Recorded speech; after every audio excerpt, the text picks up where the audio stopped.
Quand les gens me demandent de parler de mon enfance, je change généralement de sujet. Ce n'est pas que c'était terrible, j'avais toujours à manger et un endroit où vivre. Mais disons simplement que ce n'était pas une famille heureuse et parfaite comme à la télé. Je m'appelle Janet, et maintenant que j'ai 33 ans, je suis enfin prête à partager mon histoire. Pas parce que je veux que les gens aient pitié de moi, mais parce que peut-être que quelqu'un a besoin de l'entendre. J'avais 7 ans quand tout a changé. C'est à ce moment-là que ma petite sœur, Lorraine, est née 3 mois avant terme. Je me souviens encore de mon père courant à l'hôpital au milieu de la nuit pendant que ma tante Kelly venait s'occuper de moi. Tout le monde était tellement préoccupé par le bébé, et honnêtement, moi aussi. Je ne savais pas grand-chose sur les bébés prématurés à l'époque, mais d'après l'expression des adultes, je savais que quelque chose n'allait pas. Lorraine a survécu, mais elle était très faible. Notre maison est devenue un mélange d'hôpital et de zone sans germes. Ma mère était toujours en train de nettoyer, et l'odeur de désinfectant est devenue aussi familière que celle du dîner. Chaque surface de la maison brillait, et si jamais je reniflais, les yeux de ma mère se plissaient de inquiétude, pas pour moi, mais pour Lorraine. Janet, c'était une toux, elle demandait. Nous ne pouvons prendre aucun risque. Elle disait, fais ta valise. Tu vas chez mamie pour quelques jours. Et comme ça, j'étais envoyée ailleurs, soit chez mamie, soit chez tante Kelly, comme si j'étais porteuse d'une maladie. Cela arrivait tellement souvent que j'avais commencé à garder un sac de voyage près dans mon placard. Au début, j'essayais de voir ces voyages comme des petites vacances, mais au bout d'un moment, cela ressemblait juste à être exclu de ma propre maison. Alors, je me suis plongée dans l'école. Je voulais rendre mes parents fiers, attirer leur attention autrement. J'ai eu des A partout, j'ai rejoint l'équipe de débat et j'ai même gagné une foire scientifique régionale. Mais quoi que je fasse, cela ne semblait jamais compter. Mes réussites étaient toujours ignorées, perdues derrière la dernière visite chez le médecin de Lorraine ou sa petite amélioration. Regarde, maman. J'ai eu la première place à la foire scientifique. Je tenais mon trophée et je disais, regarde, maman, j'ai gagné. Mais au lieu d'être heureuse, elle disait simplement, c'est bien, chérie. Tu as bien lavé tes mains? Lorraine ne se sentait pas très bien aujourd'hui. Le pire? Quand Lorraine a eu 7 ans, elle a soudainement cessé d'être malade. C'était comme si quelqu'un avait appuyé sur un interrupteur, et elle est devenue un enfant parfaitement en bonne santé. Mais rien n'a changé avec maman et papa. Ils avaient passé tellement d'années à la protéger qu'ils ne savaient pas comment arrêter. Et Lorraine? Elle a vite appris que jouer la carte de la faiblesse pouvait lui obtenir tout ce qu'elle voulait. Le lycée devait être mon moment pour briller. Je faisais tout bien aux bonnes notes, club, tout. Mais chez nous, les problèmes de Lorraine passaient toujours en priorité. Je me souviens très bien d'une soirée parents. Mon professeur de chimie parlait à mes parents de mes chances d'obtenir une bourse pour les sciences. Janet est l'une de nos élèves les plus brillantes, a dit Monsieur David, en souriant. Elle a un véritable avenir dans. Avant qu'il n'ait pu finir, le téléphone de ma mère a sonné. Lorraine avait une crise à la maison avec la baby-sitter. Qu'est-ce qui ne va pas, chérie, a demandé maman, en attrapant déjà ses affaires. À travers le téléphone, j'ai entendu Lorraine pleurer faux. Je ne trouve pas mon stylo préféré pour mes devoirs. Celui que Janet m'a donné est nul. Et comme ça, la soirée parents était finie. Ils se sont précipités chez eux pour réconforter Lorraine. Pour un stylo. Un stylo. Je suis restée là, les regardant partir tandis que Monsieur David me tapotait maladroitement l'épaule. Après cette nuit-là, ils ont cessé de venir à mes événements complètement. C'est juste plus facile comme ça, ont-ils dit. Plus de perturbations dues aux crises de Lorraine. Quand j'ai remporté le championnat d'état de débat, ils n'ont même pas mis mon trophée sur l'étagère. Lorraine devient anxieuse quand elle voit les réussites des autres, expliqua ma mère en rangeant mon trophée dans un tiroir. Le jour où j'ai été acceptée à l'université aurait dû être un grand moment. J'avais une bourse complète, frais de scolarité, livres, tout couvert. J'étais tellement excitée. Mais quand je l'ai annoncé à ma famille pendant le dîner, Lorraine a simplement roulé les yeux. Peu importe, a-t-elle dit. Maintenant, tu peux enfin déménager, et je peux transformer ta chambre en mon paradis du jeu. Je pense à 2 écrans, peut-être un setup de streaming. Cette nuit-là, j'ai commencé à compter les jours jusqu'à ce que je puisse partir à l'université. Les 5 années suivantes ont filé. Je passais autant de temps que possible dans mon dortoir ou à la bibliothèque. La maison n'était qu'un endroit où je rendais visite pour les dîners familiaux obligatoires, où Lorraine volait toujours la vedette avec ses histoires de ses derniers drames au collège. À 24 ans, j'avais mon diplôme et j'avais trouvé un emploi de manager chez Timothy & Company. Le salaire n'était pas formidable, juste de quoi louer un petit appartement et acheter du sushi bon marché au supermarché. Mais ça ne me dérangeait pas. Avoir mon propre espace était comme gagner à la loterie. Un jour, pendant ma pause déjeuner, je suis tombée sur une publicité pour un cours d'investissement. Apprenez à faire travailler votre argent pour vous. Habituellement, je passais ce genre d'annonce, mais quelque chose m'a fait m'arrêter. Le cours n'était pas bon marché, mais je pouvais me le permettre si je vivais avec des nouilles ramen pendant un mois. Ce cours a tout changé. L'instructeur, Kenneth, avait une manière de rendre les idées d'investissement compliquées simples. J'ai commencé petit, en investissant quelques centaines dans des actions de technologie prometteuses. Puis, j'ai mis un peu plus. J'étudiais les tendances du marché comme si ma vie en dépendait. J'ai suivi des cours avancés de grands investisseurs et appris la gestion des risques et comment construire un portefeuille d'investissement solide. Ma première grande victoire est venue d'une petite entreprise d'IA à laquelle personne ne prêtait attention. J'ai investi 11 000 $, et en seulement 4 mois, cela s'est transformé en 30 000 $. Puis, j'ai investi dans une start-up de biotechnologie, et mon argent a triplé. Avant que je ne m'en rende compte, mon activité secondaire rapportait plus que mon travail principal. Je n'oublierai jamais le matin où j'ai réalisé que je pouvais quitter mon travail. J'étais à mon bureau, faisant semblant de m'intéresser à des rapports ennuyeux, quand mon application d'investissement a sonné, une autre action avait atteint mon prix cible. J'ai fait les calculs. Mes revenus d'investissement étaient désormais 4 fois mon salaire. À ce moment-là, j'ai tapé ma lettre de démission. Même après avoir démissionné, je continuais à aller à ces dîners familiaux du dimanche. Je ne sais pas pourquoi. Peut-être était-ce juste une habitude. Peut-être qu'une petite partie de moi espérait encore que les choses changent. Je restais là, poussant le poulet trop cuit de ma mère autour de mon assiette, écoutant parler de Lorraine, tandis que mon application d'investissement continuait de sonner dans ma poche. « Janet, tu es toujours chez Timothy, n'est-ce pas ?» demandait parfois maman, sans vraiment attendre de réponse. « Ouais. »« Même travail, » disais-je, en regardant leur attention s'éloigner avant même que je termine ma phrase. C'était plus facile comme ça. Pas besoin d'expliquer que j'avais démissionné il y a 3 ans. Pas besoin de mentionner que maintenant, je gagnais plus d'argent en une journée que ce que je gagnais en un mois. Lorraine était la star de chaque dîner. Elle était entrée à l'université de Western, une de ces écoles chères où les frais de scolarité coûtent plus cher qu'une maison. « C'est tellement cher », disait maman, en soupirant. Mais sa voix était pleine de fierté. Mais Lorraine mérite la meilleure éducation.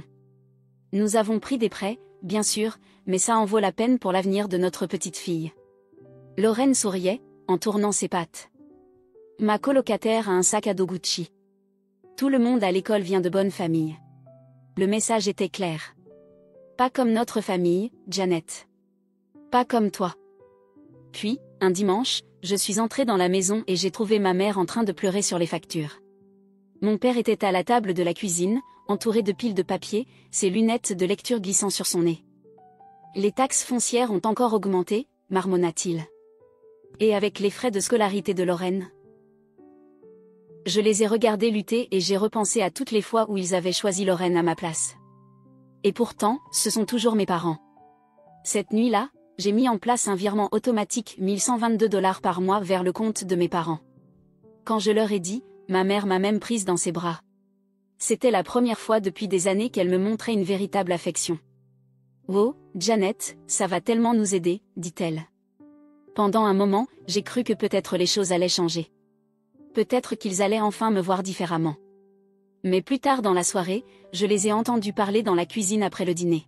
« On devrait envoyer une partie de l'argent de Janet à Lorraine », disait ma mère. « Au moins 600 $. La pauvre se sent tellement à l'écart parmi tous ces étudiants riches. » « Bonne idée », acquiesça mon père. « Elle doit maintenir les apparences. Peut-être qu'elle pourra enfin acheter ce sac de créateur qu'elle veut. » Je suis restée là, figée, secouant la tête. Il n'était même pas reconnaissant. Il planifiait déjà comment utiliser mon argent pour aider Lorraine à s'intégrer avec ses camarades riches. Pendant un instant, j'ai eu envie d'entrer et de tout leur dire. Que j'avais quitté mon travail il y a des années. Que j'avais construit un portefeuille d'investissement valant plus qu'ils ne pouvaient l'imaginer. Que je pouvais acheter tout un magasin de créateurs si je voulais. Mais je ne l'ai pas fait. Je suis simplement restée là, écoutant, réalisant qu'importe ce que je faisais, je viendrais toujours en second. À l'âge de 30 ans, j'étais prête pour un changement. Mes investissements avaient grandi au-delà de tout ce que j'avais imaginé. Et j'en avais marre de gaspiller de l'argent en loyer. Après des mois de recherche, j'ai trouvé l'appartement parfait. Un immeuble sûr.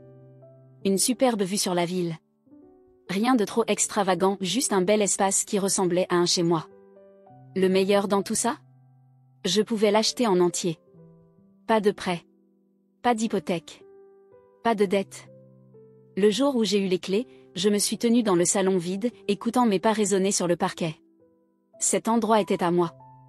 Tout à moi. Je l'avais fait toute seule. Sans l'aide de personne. Sans l'approbation de personne. Quelques jours plus tard, ma mère m'a appelé pour prendre de mes nouvelles, ce qui voulait vraiment dire qu'elle voulait parler de Lorraine. Je déménage, j'ai mentionné tranquillement. Tu as trouvé un loyer moins cher, demanda-t-elle, à peine attentive. Je pouvais entendre des papiers se froisser au bout du fil. Juste un autre endroit, dis-je. Meilleure localisation. Eh bien, ne dépense pas trop pour le loyer, chérie. Tu sais à quel point le marché du travail est instable pour les gens dans ta position. J'ai dû m'empêcher de rire. Si seulement elle savait que ma position signifiait gérer des millions en investissement et non pas être assise à un bureau chez Timothy. Lors de la prochaine réunion de famille, ma tante Kelly m'a demandé des nouvelles de mon nouvel endroit. Avant que je puisse répondre, ma mère a pris la parole. Janet loue un nouvel appartement, dit-elle rapidement. Puis, sans manquer un battement, elle s'est tournée vers la véritable star de la soirée. Mais attendez de voir les dernières réalisations de Lorraine. Je me suis assise et j'ai regardé la scène habituelle se dérouler. Les proches parlaient avec enthousiasme du brillant avenir de Lorraine tout en me jetant des regards pleins de pitié. Lorraine va loin, dit fièrement mon père. Ce n'est pas une surprise pour nous. Elle a toujours été la véritable réussite. Elle a déjà des entreprises qui se battent pour elle. Contrairement à certaines personnes qui se contentent de la médiocrité. Mon cousin a chuchoté cette dernière partie à sa femme assez fort pour que je l'entende. J'ai pris une gorgée de mon vin et pensé à l'achat d'actions que j'avais fait ce matin. Celle qui m'avait rapporté plus d'argent que mon cousin ne gagnait en une année entière. Mais je suis restée silencieuse. Laissez-les penser ce qu'ils voulaient. Puis est venue la fête de remise des diplômes de Lorraine. Maman et papa ont mis les petits plats dans les grands. Traiteur chic. Décoration coûteuse. Tout. J'ai remarqué qu'ils avaient utilisé l'argent que je leur avais envoyé pour aider à payer la fête. Mais à ce stade, j'étais habituée à cela. Lorraine se promenait dans sa toque et sa robe comme si elle venait de remporter le prix Nobel. Lorsqu'elle m'aperçut près du bol de punch, elle se précipita vers moi, tenant son diplôme comme si c'était un trophée. « Regarde ça, Janet, dit-elle en me le jetant presque en plein visage. Western University. Pas une école d'État comme celle où tu es allée. Et j'ai déjà des entretiens avec des entreprises de premier plan. Je ne vais pas finir à trier des papiers comme toi. » Je pris une autre gorgée de punch.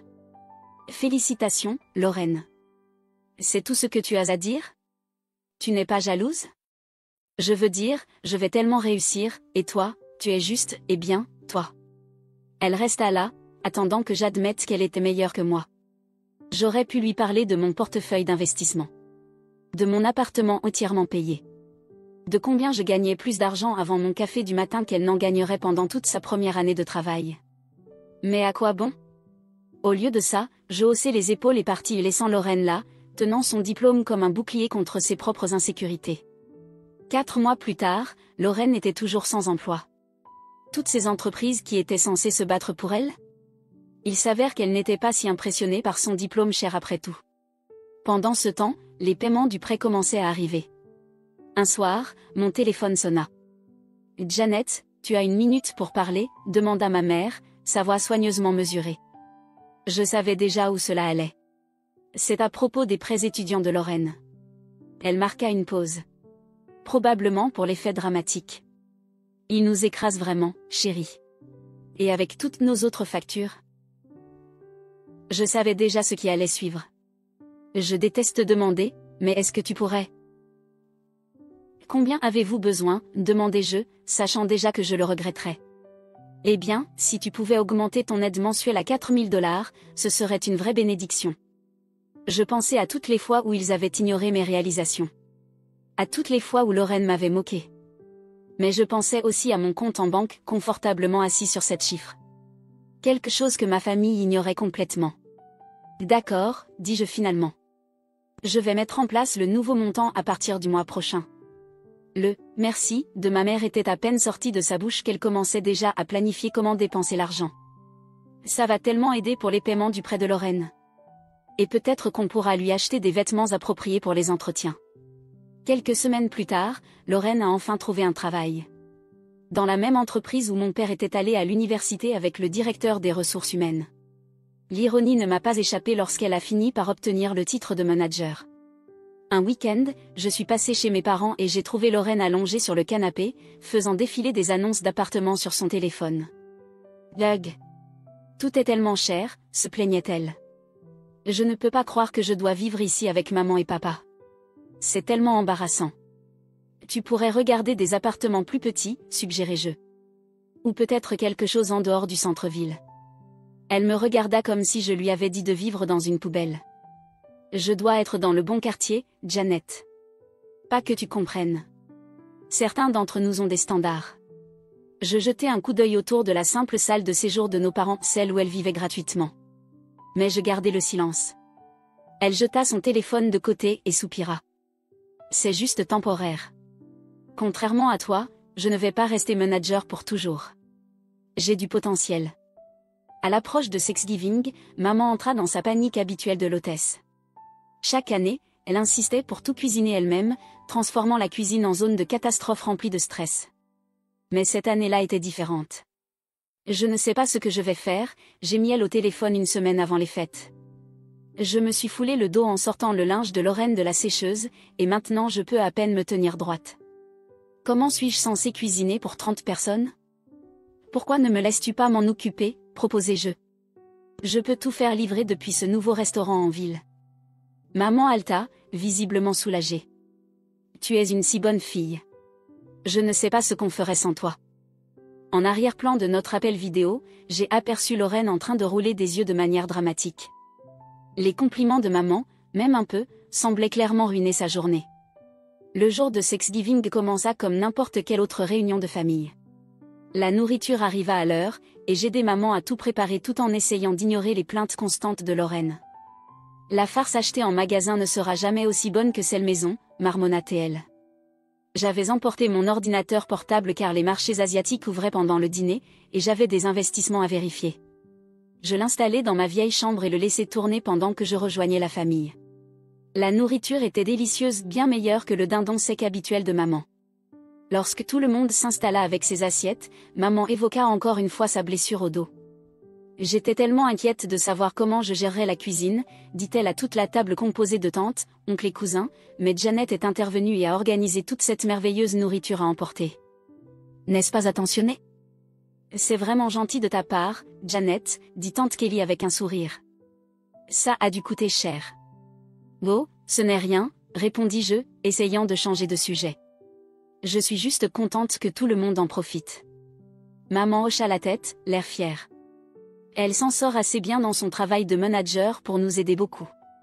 C'était probablement la première fois depuis des années qu'elle se vantait de moi. Je vis le visage de Lorraine s'assombrir. Elle repoussa brusquement sa chaise et sortit de la pièce en trombe. Au début, je pensais qu'elle faisait simplement une de ses habituelles crises de colère, mais quelque chose semblait différent cette fois. Quelques instants plus tard, elle revint en tenant mon ordinateur portable, avec un sourire suffisant qui me fit tomber l'estomac. Voyons voir à quel point Janet s'en sort vraiment, annonça-t-elle bruyamment, en regardant autour de la table. Comme elle est tellement généreuse, je parie qu'elle n'y verra aucun inconvénient si je montre à tout le monde son compte en banque. Il est temps de prouver ce qu'une perdante elle est vraiment. Mon cœur se serra. Je me levai précipitamment de ma chaise. Lorraine, ne fais pas ça. Mais c'était trop tard. Elle tourna l'ordinateur portable pour que tout le monde puisse voir. Mon application bancaire était toujours ouverte depuis que je l'avais vérifiée plus tôt. La pièce se fit soudainement silencieuse. Le visage de Lorraine devint pâle, comme si elle avait vu un fantôme. Ses mains tremblaient tellement que je pensais qu'elle allait laisser tomber mon ordinateur. Lorraine, demanda maman, inquiète. Qu'est-ce qui se passe? Qu'est-ce que ça dit? La voix de Lorraine sortit à peine plus qu'un murmure. 8 millions de dollars. Le silence qui suivit était suffocant. Je pouvais entendre tout le tic-tac de l'horloge de cuisine de maman, le bourdonnement du réfrigérateur, le bruit de la fourchette de mon cousin tombant sur son assiette. Il doit y avoir une erreur, dit tante Kelly, se penchant pour mieux voir. Janet est manager chez Timothy S. Je laissai échapper un souffle lent. Je n'ai pas travaillé chez Timothy S depuis des années, dis-je calmement. J'ai quitté mon poste pour me concentrer sur les investissements à plein temps. J'ai étudié les marchés, suivi des cours, appris tout ce que je pouvais et je suis devenue très bonne. Vraiment bonne. Lorraine me regarda, le visage pâle. Tu veux dire, tu es riche? Sa voix se brisa sur le dernier mot. Je hochai la tête. J'investis depuis des années maintenant. J'ai commencé petit, appris en chemin. Oui, j'ai 8 millions de dollars dans ce compte. Et non, je ne le cachais pas. Vous ne m'avez tout simplement jamais demandé. Le silence ne dura que 4 secondes avant que le cri de maman ne le brise. 8 millions de dollars? Elle sauta de sa chaise, le visage devenu tout rouge. Tu as 8 millions de dollars et tu nous as laissé galérer tout ce temps? Je la fixai, choquée. Galérer, répétai-je. Je vous envoie 4 000 dollars chaque mois. Tu es millionnaire, hurla-t-elle, sa voix atteignant une hauteur que je ne pensais même pas possible. Ta sœur a des prêts étudiants. Nous avons des factures. Comment as-tu pu être aussi égoïste? Aussi avide? Papa intervint, le visage tordu de colère. On t'a élevé mieux que ça, Janet. De penser que tu as entassé de l'argent pendant que ta propre famille souffre. Quelque chose en moi se brisa. Des années à être la seconde option, l'idée secondaire, la fille fiable mais sans importance, tout cela jaillit. Entasser de l'argent? Tu rigoles, je ris, mais il n'y avait aucune joie dans ce rire. Où est l'argent que tu as économisé pour les études de Lorraine, maman? Oh, attends, tu n'as rien économisé parce que tu as tout dépensé pour ses envies et besoins sans fin. Mais le plus drôle, c'est que tu n'as même pas payé mes études, tu te souviens? J'ai eu une bourse complète pendant que Lorraine allait à son université privée chic avec des prêts. C'est différent, lança maman. Lorraine avait besoin. Lorraine avait besoin. Lorraine voulait. C'est toujours Lorraine. Je me levai à mon tour, ma voix tremblant de frustration accumulée pendant des années. Eh bien, devine quoi? Mon argent est à moi. J'ai gagné chaque centime. 4 000 dollars, ce n'est rien pour toi, hurla maman. Tu devrais nous envoyer au moins 20 000 dollars par mois. Nous sommes tes parents. Je laissai échapper un rire sauvage. 20 000? Tu veux 20 000 par mois? Pourquoi faire? Pour que tu puisses continuer à gâter ta précieuse Lorraine. Je me tournai vers ma sœur, qui était maintenant en train de se recroqueviller sur son siège. Tu voulais prouver que j'étais une perdante, non? Eh bien, surprise. La sœur que tu as méprisée pendant des années, celle que tu as moquée pour être juste une manager, eh bien, devine quoi, c'est elle qui est la plus réussie. Comment tu te sens? Toute la table resta figée, les fourchettes encore en l'air, observant comme s'il s'agissait d'un match de tennis de cauchemar. Eh bien, si tu es si réussie, cracha maman, alors tu peux certainement te permettre d'aider plus ta famille. C'est ton devoir. Mon devoir? Je m'avançai vers Lorraine et lui arrachai mon ordinateur portable des mains. Mon devoir a pris fin le jour où tu as décidé que Lorraine était la seule fille qui comptait. C'est elle qui a tout le potentiel, tu te souviens? Eh bien, qu'elle réalise ce potentiel et t'aide à payer les factures. Tante Kelly tenta d'intervenir. Peut-être que nous devrions tous juste nous calmer. Mais il n'y avait pas moyen de calmer la tempête. Maman et papa hurlaient maintenant, leur voix se chevauchant dans un fouillis d'accusations et d'exigences. Lorraine avait commencé à pleurer, son truc habituel quand les choses ne se passaient pas comme elle le voulait. Je ne dis plus un mot. Je me contentais de tourner les talons et de sortir de la maison de mon enfance, les cris de maman résonnant encore derrière moi pendant que je montais dans ma voiture. Avant même d'arriver chez moi, les messages commencèrent. Mon téléphone vibrait encore et encore, des appels et des textos de maman, papa et Lorraine. Au début, ce furent des demandes pleines de colère. Puis vinrent les pressions émotionnelles. J'essayais de répondre au début, espérant qu'il comprendrait enfin. Mais c'était comme parler à un mur. Il ne voulait pas comprendre, il voulait simplement avoir accès à mon compte en banque. Puis maman prit ça sur les réseaux sociaux. Son post était un chef-d'œuvre de faux chagrin.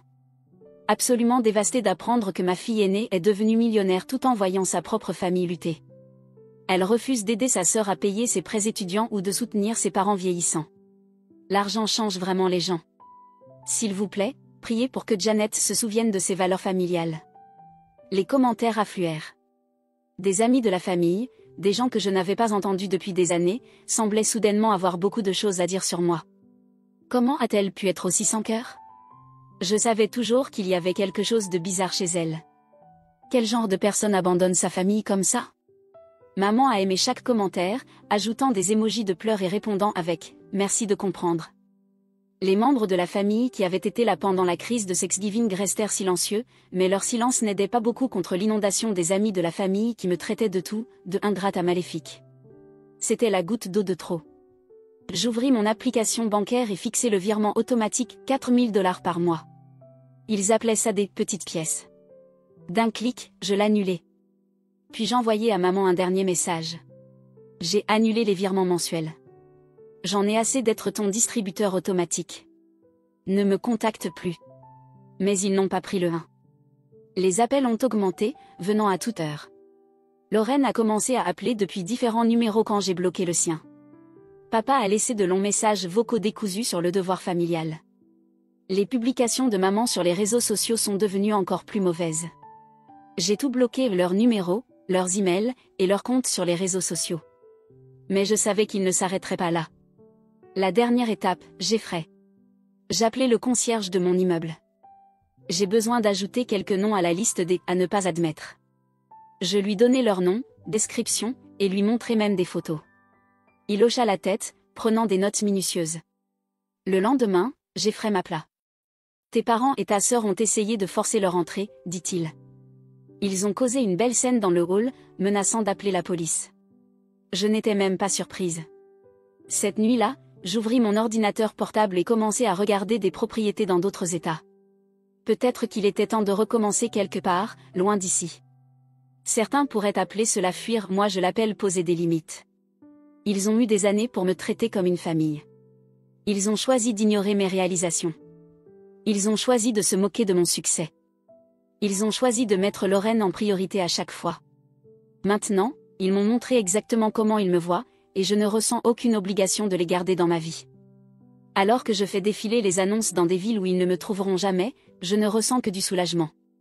Parfois, la chose la plus saine que tu puisses faire, c'est de partir même de ta famille.